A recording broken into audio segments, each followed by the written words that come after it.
Halo, Assalamualaikum warahmatullahi wabarakatuh. Ketemu lagi dengan Ibu. Kali ini Ibu akan membahas materi tentang perubahan entalpi standar. Apa saja sih perubahan entalpi standar? Kita akan bahas ya.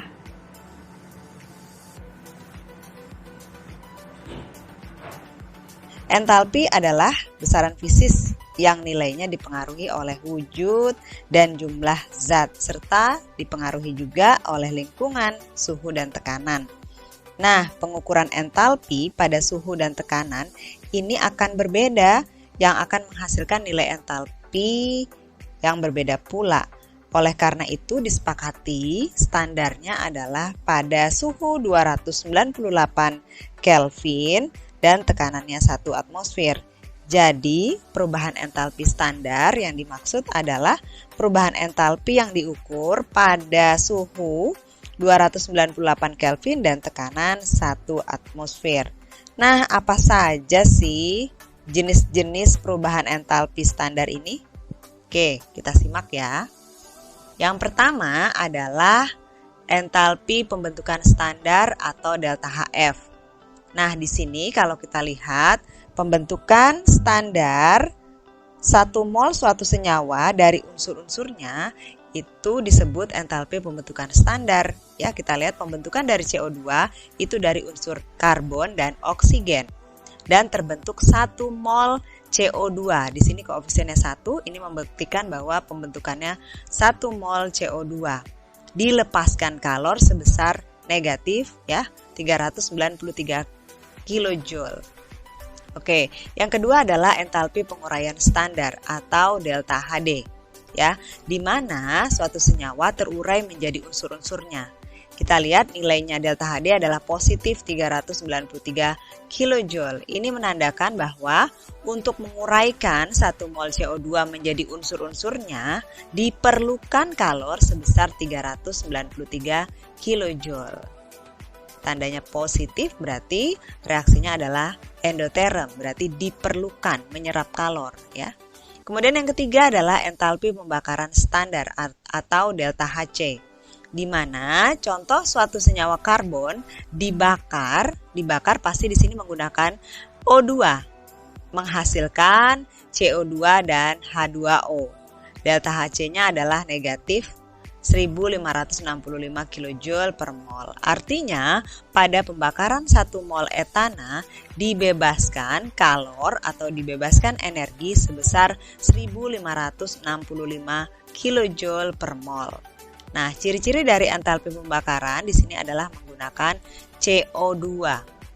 Ya, menghasilkan CO2 dan H2O, dan dia menggunakan oksigen dalam proses pembakarannya.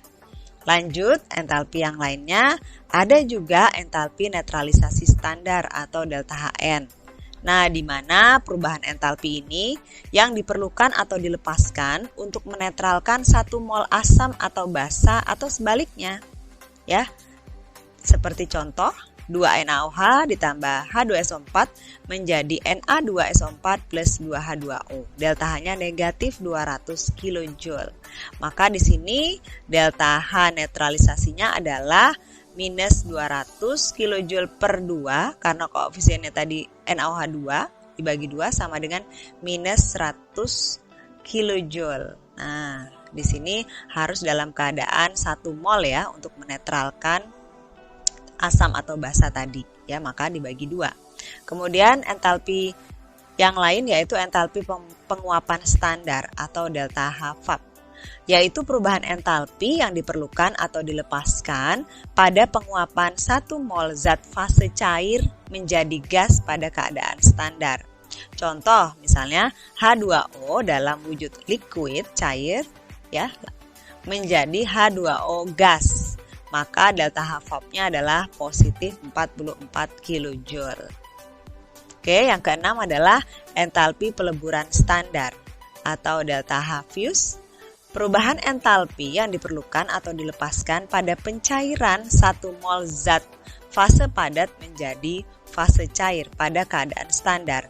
Contohnya adalah H2O solid menjadi H2O liquid. Di sini adalah delta H-fusnya adalah positif 6,01 kJ. Oke, kemudian yang ketujuh adalah entalpi sublimasi standar atau delta H sub. Perubahan entalpi yang diperlukan atau dilepaskan pada sublimasi 1 mol zat fase padat menjadi fase gas pada keadaan standar. Contoh, H2O solid atau dalam bentuk padat menjadi H2O gas. Delta H subnya adalah positif 50,01 kJ. Nah, di sini delta H sub itu sama dengan delta H fus tambah delta H fab. Kemudian yang ke-8 adalah entalpi pelarutan standar atau delta H sol. Perubahan entalpi yang diperlukan atau dilepaskan ketika 1 mol zat melarut dalam suatu pelarut pada keadaan standar. HCl contohnya ya dalam wujud gas menjadi HCl dalam bentuk larutan. Delta H solnya adalah negatif 75,14 kJ. Oke, demikian penjelasan dari Ibu. Jangan lupa kalian dukung channel Ibu dengan like dan subscribe channel Ibu. Wassalamualaikum warahmatullahi wabarakatuh. Bye-bye.